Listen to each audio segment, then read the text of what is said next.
নতুন ছাত্র সংগঠন থেকে পদত্যাগ করলেন রিফাত রশিদ।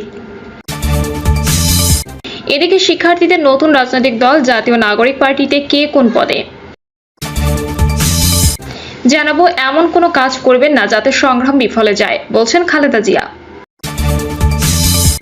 এবং সর্বশেষ জানাবো পদ বাড়িয়ে সমঝোতার চেষ্টা নতুন দলে। শুনছিলেন সংবাদ শিরোনাম, এবারে বিস্তারিত।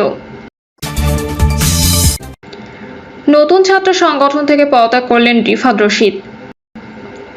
বৈষম্য বিরোধী ছাত্র আন্দোলনের একাংশের নেতৃত্বে আত্মপ্রকাশ করেছে নতুন ছাত্র সংগঠন বাংলাদেশ গণতান্ত্রিক ছাত্র সংগঠন।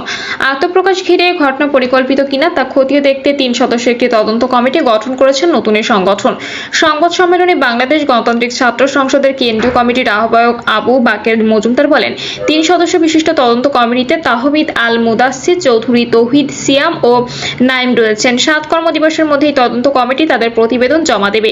গতকালের ঘটনায় জড়িতদের বিরুদ্ধে সাংগঠনিক ব্যবস্থা নেওয়া হবে। নতুন এই ছাত্র সংগঠনের কমিটিতে রিফাত রশিদ নেই বলে জানিয়ে সংবাদ সম্মেলনে বলা হয় তিনি পদত্যাগপত্র জমা দিয়েছেন। রিফাত রশিদ নতুন ছাত্র সংগঠনের কেন্দ্রীয় কমিটির জ্যেষ্ঠ যুগ্ম সদস্য সচিব পদে ছিলেন। এছাড়াও সংবাদ সম্মেলনে 205 সদস্যের আহ্বায়ক কমিটি ঘোষণা করা হয়। এর একটি বড় অংশে ঢাকা বিশ্ববিদ্যালয়ের বাইরে অন্যান্য বিশ্ববিদ্যালয়ের শিক্ষার্থীদের রাখা হয়েছে বলে জানানো হয়েছে। পরবর্তীতে দেশব্যাপী সংগঠনের কমিটি ঘোষণা করা হবে বলেও জানান সংগঠনের নেতারা। শিক্ষার্থীদের নতুন রাজনৈতিক দল জাতীয় নাগরিক পার্টিতে কে কোন পদে। জুলাই গণঅভ্যুত্থানে নেতৃত্ব দেওয়া শিক্ষার্থীদের নতুন রাজনৈতিক দলের নাম চূড়ান্ত করা হয়েছে। দলটির নাম দেওয়া হয়েছে জাতীয় নাগরিক পার্টি।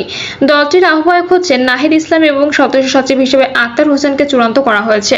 নতুন দলটির মুখ্য সমন্বয়ক হিসেবে নাসিরউদ্দিন পাটোয়ারির নাম চূড়ান্ত করা হয়েছে। নতুন দলের দক্ষিণাঞ্চলের মুখ্য সংগঠক পদে হাসনাত আব্দুল্লাহর নাম চূড়ান্ত হয়েছে। আর উত্তরাঞ্চলের মুখ্য সংগঠক হিসেবে থাকছেন সার্জিস আলম।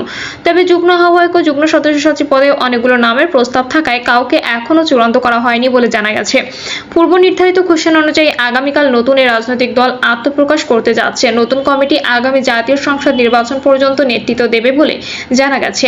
এজন্য দলের আহ্বায়ক কমিটির আকার বৃদ্ধি করা হচ্ছে। ইতিমধ্যে কমিটির একটা খসড়া তালিকা তৈরি করা হয়েছে। এতে জুলাই আন্দোলনের নেতৃত্ব দেওয়া সম্মুখ যোদ্ধাদের স্থান দেওয়া হচ্ছে গুরুত্বপূর্ণ পদগুলোতে। এছাড়া জুলাই আন্দোলনে আলোচিত নারী নেত্রীরা নতুন দলে জায়গা পাচ্ছেন বলে জানা গেছে। এমন কোনো কাজ করবেন না যাতে সংগ্রাম বিফলে যায়, বলছেন খালেদা জিয়া।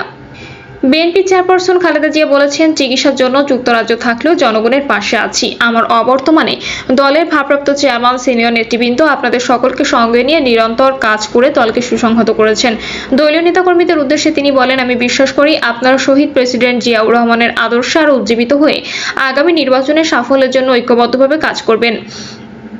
এমন কোনো কাজ করবেন না যাতে আমাদের এতদিনকার সংগ্রাম, আত্মত্যাগ বিফলে যায়। আমাদের সবসময় শহীদ প্রেসিডেন্ট জিয়াউর রহমানের সেই উক্তি মনে রাখা দরকার, ব্যক্তির চেয়ে দল বড়, দলের চেয়ে দেশ বড়। খালেদা জিয়া বলেন, দীর্ঘ 6 বছর পর আপনার আবারও ফ্যাসিস্ট মুক্ত বাংলাদেশ একত্রিত হতে পেরেছেন। আল্লাহর কাছে হাজার শুকরিয়া আদায় করছি। দীর্ঘ ফ্যাসিবাদের আন্দোলনে যারা শহীদ হয়েছেন এবং সম্প্রতি জুলাই আগস্ট আন্দোলনে শাসকদের নির্মম দমন পীড়নের কারণে গণহত্যা শহীদ হয়েছেন, তাদের প্রতি আমি শ্রদ্ধা জানাচ্ছি।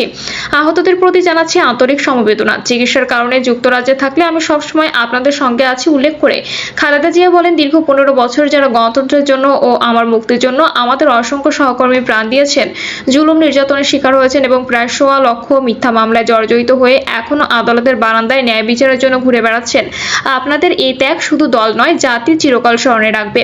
দেশ আজ এক সংকটময় সময় অতিক্রম করছে বলে উল্লেখ করে সাবেক এই প্রধানমন্ত্রী বলেন, আপনাদের এবং ছাত্রদের সমন্বিত আন্দোলনের ফলে ফ্যাসিস্ট শাসকেরা বিদায় নিয়েছেন।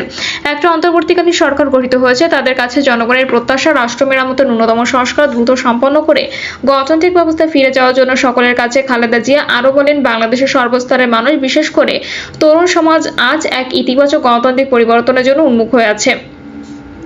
ক্ষুদ্র ক্ষুদ্র সংকীর্ণতা ভুলে দেশ ও জাতির বৃহত্তর স্বার্থে আমাদের কাজ করতে হবে। তিনি আরো বলেন, এখনো ফ্যাসিস্টদের দোসররা বাংলাদেশের শত্রুরা গণঅভ্যুত্থানের মাধ্যমে প্রাপ্ত অর্জনকে নস্যাৎ করার জন্য গভীর চক্রান্তে লিপ্ত রয়েছে। ইস্পাত কঠিন ঐক্যের মাধ্যমে জনগণকে সঙ্গে নিয়ে এই চক্রান্তকে ব্যর্থ করে দিতে হবে। গণতান্ত্রিক বাংলাদেশ বিনির্মাণের জন্য আমাদের সকলকে একযোগে কাজ করতে হবে। খালেদা জিয়া বলেন, আমি যুক্তরাজ্য থেকে অসুস্থ অবস্থায় আপনাদের আহ্বান জানাতে চাই, আসুন জনগণকে সম্পৃক্ত করে বাংলাদেশ জাতীয়তাবাদী দলকে পূর্বের ন্যায় আন্দোলন, সংগ্রাম, রাষ্ট্র পরিচালনার আন্দোলনের নেতৃত্ব প্রদানে আরও ঐক্যবদ্ধ সুসংহতভাবে গড়ে তুলি। দেশবাসীর উদ্দেশ্য খালেদা জিয়া বলেন, আসুন প্রতিহিংসা প্রতিশোধ নয়, পারস্পরিক ভালোবাসা ভ্রাতৃত্বের মাধ্যমে আমরা সকলে মিলে আমাদের প্রিয় বাংলাদেশকে সত্যিকার অর্থে একটি বাসযোগ্য, উন্নত ও গণতান্ত্রিক রাষ্ট্রে পরিণত করি। পদ বাড়িয়ে সমঝোতার চেষ্টা নতুন দলে।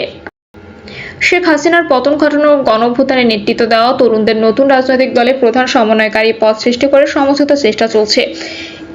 এই টানাপোড়েনের মধ্যেই গতকাল মারামারিতে আত্মপ্রকাশ করেছেন গণঅভ্যুত্থানের সমন্বয়কদের নতুন ছাত্র সংগঠন বাংলাদেশ গণতান্ত্রিক ছাত্র সংসদ। নেতৃত্বে ঢাকা বিশ্ববিদ্যালয়ের এক সিটে প্রাধান্যে বিক্ষোভ করেন গণঅভ্যুত্থানের প্রতিরোধ করা বেসরকারি বিশ্ববিদ্যালয়ের শিক্ষার্থীরা। ছাত্র সংগঠনের মতো তরুণদের রাজনৈতিক দলের নেতৃত্ব নিয়েও চলছে বিরোধ। এতে ইসলামী ছাত্র শিবিরের সাবেক দুই নেতা নতুন দলে যোগ না দেওয়ার ঘোষণা দিয়েছে। তাদের সহ বিক্ষুব্ধদের ফেরানোর চেষ্টা করছেন দলের নেতৃত্বে নিতে যাওয়া সদ্য সাবেক উপদেষ্টা নাহিদ ইসলাম। সপ্তাহখানেক ধরেই শোনা যাচ্ছিল সদস্য সচিব পদে জাতীয় নাগরিক কমিটির আহ্বায়ক মোহাম্মদ নাসির উদ্দিন পাটোয়ারিকে চালাচ্ছিলেন তার অনুসারীরা। সরকারি চাকরিতে কোটা পুনর্বহালে প্রতিবাদ শিক্ষার্থীরা বৈষম্য বিরোধী ছাত্র আন্দোলন নামে প্ল্যাটফর্ম গড়ে গত 1 জুলাই আন্দোলনের নামে হাসিনা সরকার নির্বিচারে হত্যাযজ্ঞের প্রতিবাদে শিক্ষার্থীদের সঙ্গে সাধারণ মানুষও রাজপথে নামেন। আন্দোলন গণঅভ্যুত্থানে রূপ নিলে 5 আগস্ট শেখ হাসিনার কর্তৃত্ববাদী শাসনের পতন হয়। বৈষম্য বিরোধী ছাত্র আন্দোলনের নেতৃত্বে ছাত্রশক্তির নেতারা সামনের সারিতে থাকলেও শিবির, ছাত্র অধিকার পরিষদ সহ বিভিন্ন বাম সংগঠনের নেতাও ছিলেন। রাজনৈতিক দল গঠনে 8 সেপ্টেম্বর গঠন করা জানাকেও ছাত্রশক্তি, ছাত্র শিবির, ছাত্র অধিকার পরিষদ এবং কওমি মাদ্রাসা ভিত্তিক বিভিন্ন ছাত্র সংগঠন ও বাম সংগঠন থেকে আসা নেতা রয়েছে। সবাই নিজ বলয় থেকে নতুন শীর্ষ নেতৃত্বে জায়গা করার চেষ্টা করছেন। এ নিয়ে নতুন বিরোধ থেকে গণঅভ্যুত্থানের কৃতিত্ব নিয়ে সপ্তাহ 2 আগে বিরোধে জড়ায় ছাত্রশক্তি ও শিবিরের সাবেক নেতারা। সামাজিক যোগাযোগ মাধ্যমে পরস্পরের বিরুদ্ধে লেখেন, অতীতে শিবির সংশ্লিষ্টতার কারণে নতুন দলের শীর্ষ নেতৃত্বে আনা হয় না বলে অভিযোগ তোলেন শিবিরের সাবেক নেতারা। একে আওয়ামী লীগ আমলের শিবির ট্যাগ দিয়ে নিপীড়নের ধারাবাহিকতা বলে ভাষ্য তাদের। এর প্রতিবাদে জানাক ছেড়েছেন সাবেক শিবির নেতা আরেফিন মোহাম্মদ জোনায়েদ এবং ঢাবি শিবিরের আরেক সাবেক সভাপতি রাফেজ সালমান চীনা কমিউনিস্ট পার্টির আমন্ত্রণে গত সোমবার দেশটিতে গেছেন। অভ্যুত্থানের ছাত্রনেতা হিসেবে তাদের চীন সফর নিয়ে প্রশ্ন তোলে জানাক। সোমবার মধ্যরাতে বিজ্ঞপ্তিতে জানায় এই সফরের সঙ্গে জানাকের সম্পর্ক নেই। সংগঠনে থাকা সাবেক শিবির নেতারাও জানান এর বিজ্ঞপ্তির কারণে সমঝোতার সব সম্ভাবনা শেষ হয়ে যায়। জোনায়েদ ও রিফাত ফেসবুক পোস্টে জানান নতুন দলে তারা থাকছেন না। জোনায়েদ লেখেন, না থাকার বিষয়টি সপ্তাহখানেক আগেই জানিয়েছিলাম নেতাদের। বৃহত্তম ঐক্যের স্বার্থে ও জাতির নজর নতুন দলের উপর নিবন্ধ রাখতে নীরবতা বেছে নিয়েছিলাম।